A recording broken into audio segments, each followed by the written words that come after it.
if not most of us, today is, or this month is Women's in the Church Month.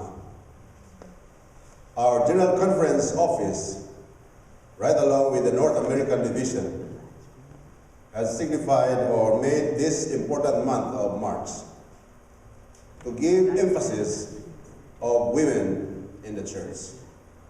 That's why in the last few days, this country has been involved about women. A couple of days ago, there was even marches of women among cities or in the cities. They want to make sure that women plays a vital role also in the community. In fact, there was one march that was staged at Los Angeles. What happens to the world if there is no woman? That's just trying to emphasize the importance of a woman. And so the church thought it wise. Every March of every year is set aside for women, the role of women in the church. It's not only as men. There's also a woman or women in their church that are playing a vital role. But before going any further, again, I'd like to welcome back the certified pilgrims of this church. I did a head count. I think there were 7 among us who just arrived from the Holy Land. 7? Is that 7, Dr. Jab? 7, right? To be exact. Even if you didn't tell me who went there, but I saw in the picture at Facebook. I just want to make sure that my members from Avon are all safe coming home. So you experience the northern part of the Holy Land, which is the tribe of Dan. I thought you went also to the south, which is where Abraham started. I hope you have seen the well of Abraham in Beersheba. That's the southern part. And then you went to the eastern part of the Jordan River, where you have the Dead Sea, and beyond that Jordan River you see the mountain range of Moab, where Moses stood right there and saw the promised land. But I saw in the picture there in the Masada, I think it was just so easy to be taking a picture right towards the east. But in a clear day, you will see the Moab range, mountain range, where Moses stood for the last time and saw the promised land. And then, of course, maybe you went to the western part, which is the Mediterranean Sea. That's just how small the Holy Land is. But again, I'm sure you were recharged and you were refreshed of having been to the place where Jesus walked, especially around Galilee, place of Galilee, to Capernaum, to Bethsaida, or Bethany, to Magdala, the place of Mary Magdalene. Or maybe you went to that slope right there where Jesus fed the 5,000. And then, of course, the Beatitude Mountains. And you went to the boyhood place of Jesus in Nazareth. They reserve a place there because Nazareth is already a modern city. But there is a place there where they reserve a small community to let the pilgrims or the tourists see that this exactly was what Jesus went through in this place of Nazareth. And it's a beautiful place. So we praise the Lord for you have gone there and you went to that murky Jordan River. Naaman was just right. He does not want to live in that murky Jordan River. The rivers there in Syria is better than the one in Jordan. That's why when we had a baptism there also in Jordan, some of our pilgrims or our tourists, most of them pastors, doesn't want to baptize right there because it's so murky and so, it's not clear. How much more right down towards the other part of the river where the exact place where Jesus was baptized, it was very, very murky. But then, because it was Jordan River, there's so much water, so you got to be baptized. Especially during this time when the snow at Mount Hermon, right at the Golan Heights, is beginning to melt. And then there's so much water coming down from the hills. But if you go to Banyas, the origin of the Jordan River is so clear as crystal and very refreshing. But when it goes down to the place where Jesus baptized, it becomes murky because of the many fields that it goes through. And Jordan is the life-giving river of the Holy Land. And then it ends towards the south to the Dead Sea. where it is practically dead. You see around the Dead Sea, nothing grows there. Only a few places where there are some waterfalls, but some of those waterfalls are even salty.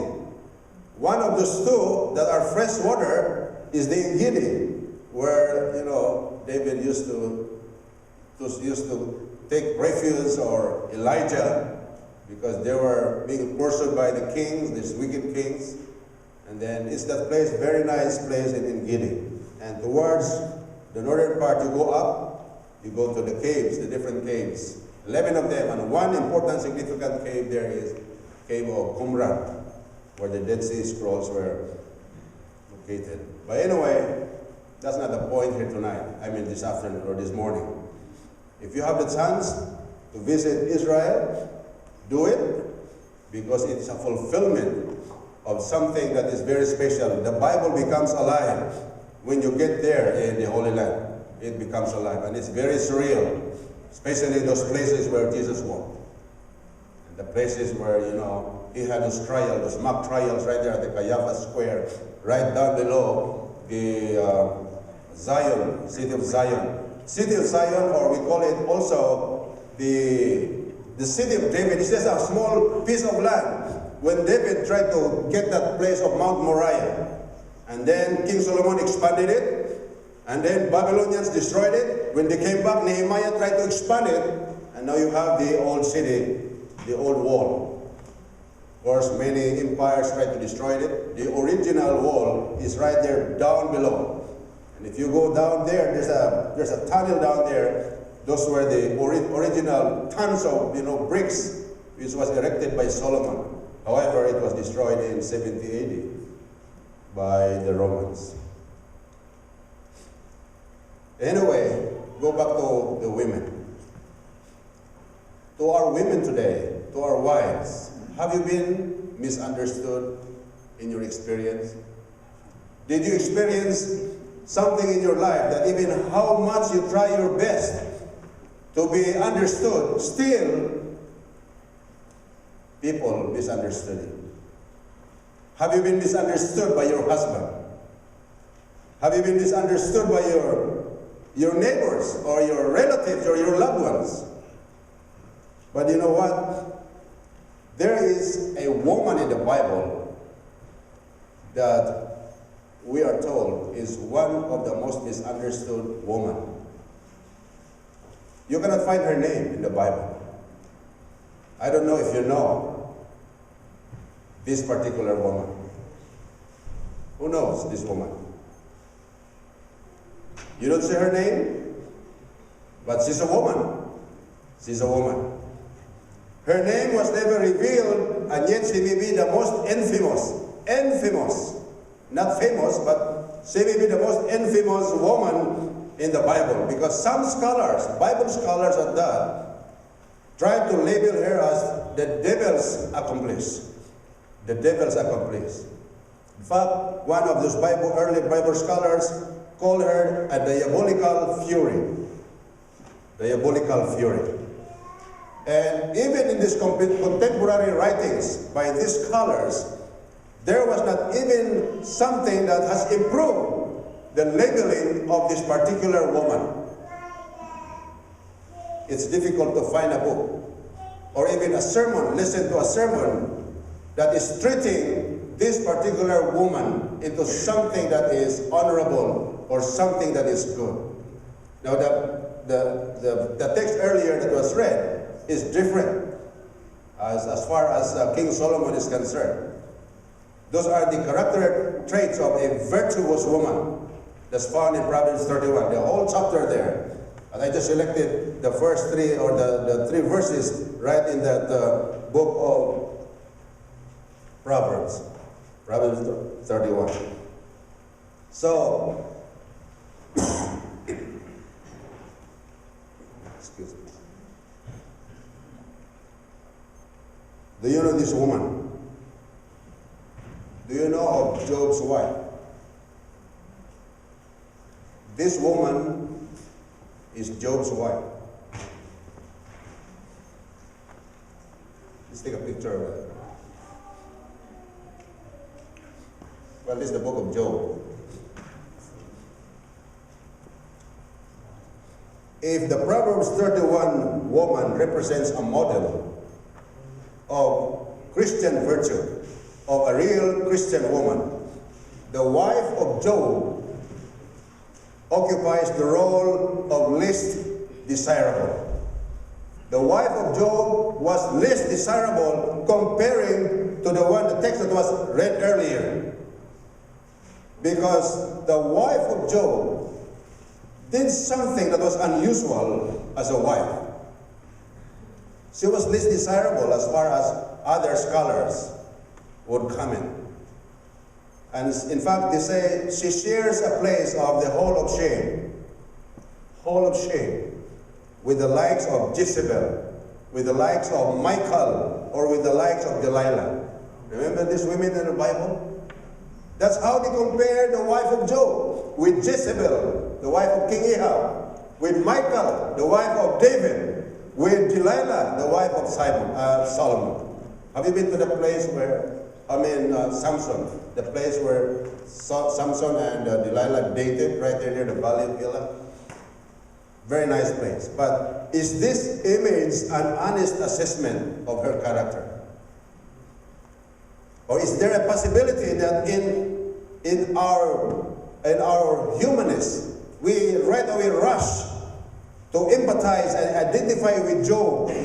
We've rushed to cast judgment on his wife right away. Now I wonder if there isn't a gap in our understanding of the story of Job. I hope not.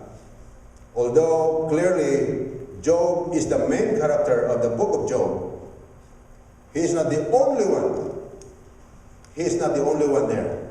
She may not have been the primary subject of the cosmic argument between God and Satan, but she was still caught in the crossfire of that cosmic battle between God and Satan.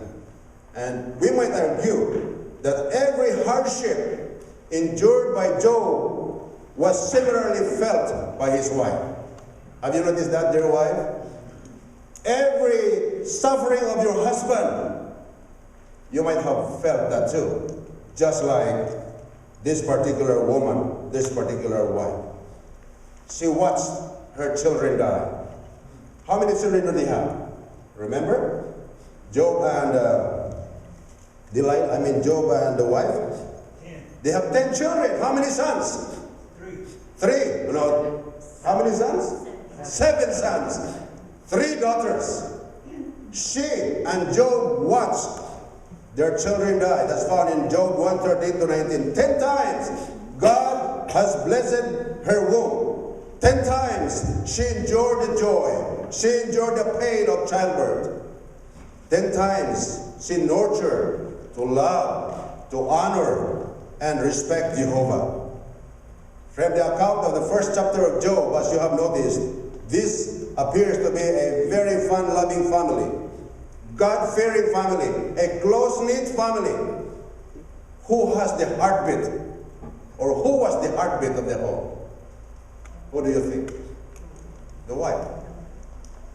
Likely Job's wife played a very important part in that wonderful home. It's unlikely, very unlikely, that Job could be such an esteemed man in society during his time if his wife was not an integral and influential leader in her own right. Do you know who Job was? He was a very rich man. He was a very rich man. And Job could not have reached to that spectacle or that pedestal of being an esteemed man without a particular wife, without this wife. Job was very, very rich. Imagine the grief. Imagine the sadness that overwhelmed her soul as she looked down in disbelief at 10 freshly dug graves. 10 freshly dug graves. She could not believe that. 10 of his children, or her children, died. She experienced dramatic financial loss. Dramatic financial loss. You know, the Bible describes Job as a wealthy man. very wealthy. Perhaps the richest in the world. Job 1, verse 3. Undoubtedly, we are told that his wife was accustomed to a lifestyle of luxury, a lifestyle of comfort. They had everything. Imagine, or I can imagine, or maybe you can imagine that her home was adorned with the finest furnishings. Her clothes maybe spun from the most expensive threads. And her children likely had everything they needed. They had everything. But in one really bad day, she lost it all. She lost it all. All their wealth, all their property, and their way of life. Job 1, 13 to 22. She was not only bankrupt, she was not only homeless, but she was forced to beg outside the city dump. She became a caretaker of her deceased, ravaged husband. A caretaker of her deceased, ravaged husband. Although Old Testament scholars don't agree on the nature of Job's illness, but clearly his pain was so excruciating. Dear husband, have you experienced so excruciating pain and your wife was just there beside you to help you out? This was the experience of Mrs. Job. In fact, the friends of Job, his friends, could not even distinguish Job. It distorted Job's appearance so dramatically that his closest friends, 3 of them, when they visited him, they could barely recognize him. And when they approached him, they fell to the ground in pity. They sympathized Job. Now, this last temptation brought by Satan was so severe. It was so severe.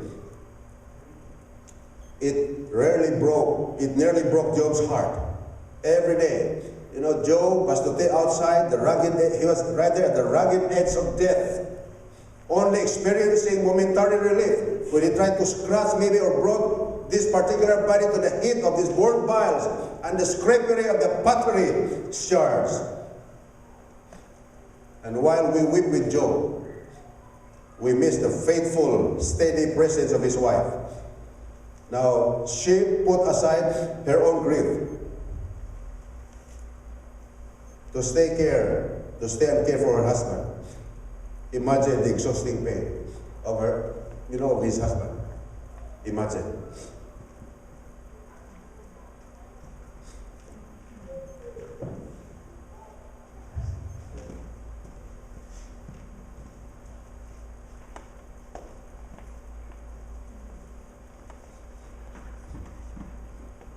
Thank you, Marie.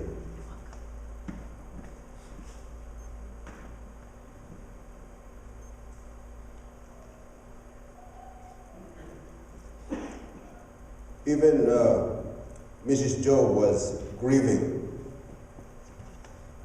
She put away her own grief, put it aside, just to care for Job. Imagine the exhausting pain. Imagine the caring for a suffering soul like Job. Imagine the loud howls of agony, hour after hour, day after day, weeks after week. Imagine the one you love walking the thin line of sanity, walking, suffering, excruciating, debilitating pain. That was Job. Job's wife, my friends, continued the mission of mercy. Job's wife continued the mission of mercy without the resources of helpful support. Nothing. There was not a helpful support network then. Nothing. Without any financial resources, without relief, their children were gone. Their properties were gone. Their friends and family scattered. Her God seemingly absent. And we come back to those seemingly bitter words of resignation. the only recorded words of Job's wife in the entire story of the book of Job. And it is found in Job chapter 2, verse 9. I'd like to share that with you. This is the only recorded words of Job's wife in the entire book, in the entire story. Job 2, verse 9. Very familiar. What does it say? Do you still hold fast your integrity? Curse God and die. Imagine those words. These are tough words that appear to reflect a heart bitter and angry toward God. Do you still hold fast your integrity? Curse Him. Curse your God and die. This is where most commentators pounce, accusing Job's wife of colluding with the devil, to force her husband to do exactly what the devil predicted Job would have to do. And that is what? To give up upon God. Give up your God. Give Him up. Well, many question her faith. Many question Job's faith, Job's wife's faith. Even us, perhaps. Wondering if whether or perhaps her faith in Jehovah wasn't real. I find both scenarios difficult to believe. I'm sure you do. Very difficult to believe. Every human being has moments, or sometimes words, or thoughts that we'd love to have back, shared in the crucible of a crushing trial. Imagine if these words, imagine if these words were recorded in history for everyone to dissect and analyze. You know, clearly, my friends, brothers and sisters, God chose to record her thoughts in Scripture. Yet sometimes we wonder, sometimes I wonder how fair it is to define an entire life based on one conversation. It's unfair.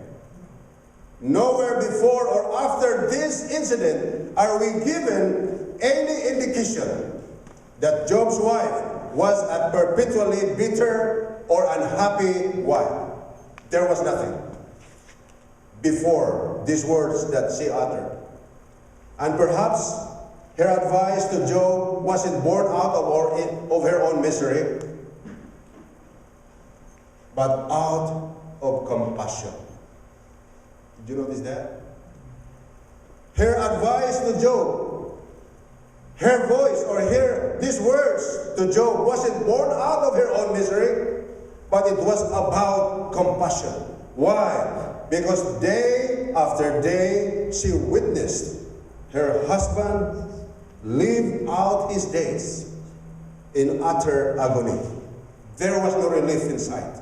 No relief in sight. Maybe she was asking the most compassionate way out for Job. Curse God. Maybe she said it that way. Curse God. Pull the plug. And get over with it, Job. Get over with it. Perhaps she longed to see. She longed to see an end to Job's suffering. What? A painless journey to the sweet relief of the grave.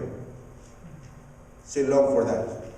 She cannot afford anymore to just witness this agony, this excruciating pain that her husband has been having. This is certainly something Job himself desired of the Lord. He just wants to die. It's not uncommon to find raw, honest expression of grief spilled in the pages of the Bible. It's not uncommon. We have many experiences there in the Bible of people expressing, their grief. Yet we celebrate David. We celebrate Moses. We celebrate Jeremiah. We celebrate the rest. And even Job as being authentic and real and honest. But what happened? Heap of judgment on Job's wife for similar expressions. But you know what? Job's response is fascinating. Job's response to these words is fascinating. He carefully listens and watches his beloved wife shrink under the weight of their shared relationships. You know, I imagine Job lift his blistered hand, maybe full of blisters, and try to stroke her hair. Wife, okay, at first, maybe his words read like a harsh rebuke, maybe telling, you know, his wife, you speak as one of the foolish women would speak. Shall we receive good from God? And shall we not receive evil?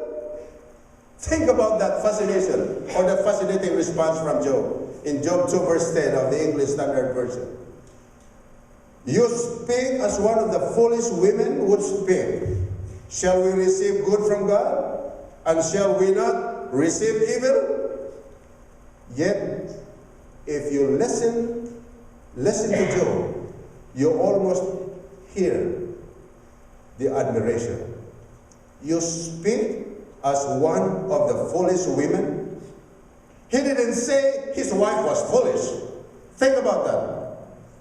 He didn't say that his wife was foolish. No. He didn't even say her words were foolish. He said, she sounds like one of the foolish women. She sounds like one of the foolish women. In other words, wife, you don't sound like yourself. You don't sound like yourself. You might read these words like this, you know, in the modern tongue, you know, sweetheart, honey, that's not you talking. That's not you talking. This doesn't sound like the woman of God I know and married. That is not you talking, my wife. Let's remember God's promises. Let's remember His goodness. Such was a far cry, the ringing condemnation she's received in the centuries since. Because Job knew his wife's suffering was just as acute as his. While Job was suffering of this disease, terrible disease, Job also knew that his wife was suffering his kind of agony. In fact, seeing the pain in her eyes, Job may have added that to his suffering. It's likely, my friends, brothers and sisters, this morning, she was in a state of shock. She was.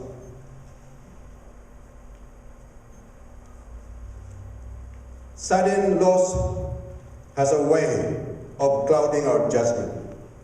You notice that? Sudden loss. When we lose somebody, a dear loved one, sometimes our judgment is not there. Our sound judgment is not there. Because sudden loss has a way of clouding our judgment, distorting our view of reality and of God. Often those living in the thick of tragedy make contradictory statements about faith, about life.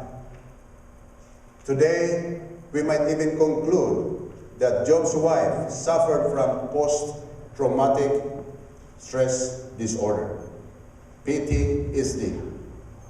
Perhaps you've read or you've heard about that acronym. Job, or if we try to read this story, we conclude that Job's wife suffered PTSD, post-traumatic stress disorder. Apparently, Job's words were the balm his wife needed to soothe her soul, because she isn't heard from again in the remaining chapters of the story. Those were just the conversation of both of them. The rest of the chapters of the story, you will never have heard Job and the wife conversing again. Curiously, while authors, commentators, pastors all rush to judge her, notice God is silent. Have you noticed the story? God is silent. God is silent. The scriptures don't record specific words of blessings for Job's wife. There's nothing there like they do for Job. Yet we don't find divine rebuke either. There was not even a rebuke from God on her. Surely, if God was displeased with her, he would have expressed it. He would have expressed it. Remember, he didn't hesitate to rebuke Job's friends. God rebuked his three friends. But never in that beautiful story that God rebuked the comment or the words of his wife. All we know of God's treatment of Job's wife is how he blessed her after the trial was over. What happened? She shared in the doubling of their wealth. Their wealth was doubled after the tragedy. She had the privilege of giving more to what? 10 more children. 10 more children, whom the scriptures declare the most beautiful in all of the land. And it's likely she shared in the many more fruitful years of her husband's life. In fact, we are told towards the last chapter of 42, verse 16, the scriptures say that Job lived long enough to see 4 generations of his offspring. Imagine that. Job lived and saw 4 more generations of his offspring. He saw his grandchildren, his great-grandchildren. So what can we learn from Job's wife's story? What can we learn? What can we learn from Job's wife today? Perhaps her greatest testimony is her simple presence during her husband's lowest moments. Her simple presence during her husband's lowest moments. At the end of Job, we read that his siblings, his friends, and they got together, they consoled and comforted him because of all the trials the Lord had brought against him. My friends, brothers and sisters, it's easy and safe to show compassion after the fact. But during Job's lowest moments, they were nowhere to be found. Do we have that attitude? It's easy to show and safe to show compassion after the tragedy, after the fact. But during our lowest moments, where are our friends? They are nowhere to be found. Yet every single day, there was his wife. There was his wife, caring and loving and enduring the trials Satan incited. There was that wife. The trials that would have split many marriages didn't split the marriage of Job and his wife. They stuck it out together. And at the end of the story, we read of them conceiving and raising another 10 children. Beautiful story. Was her attitude perfect throughout the storm that engulfed her family life? No. No. Did she say things that she would later regret? Absolutely. But through it all, my friends, she endured. Her faith in God remained intact. And maybe, just maybe, her service to her husband should be held up as a model of a real biblical character. May the Lord bless us today. Amen. Amen.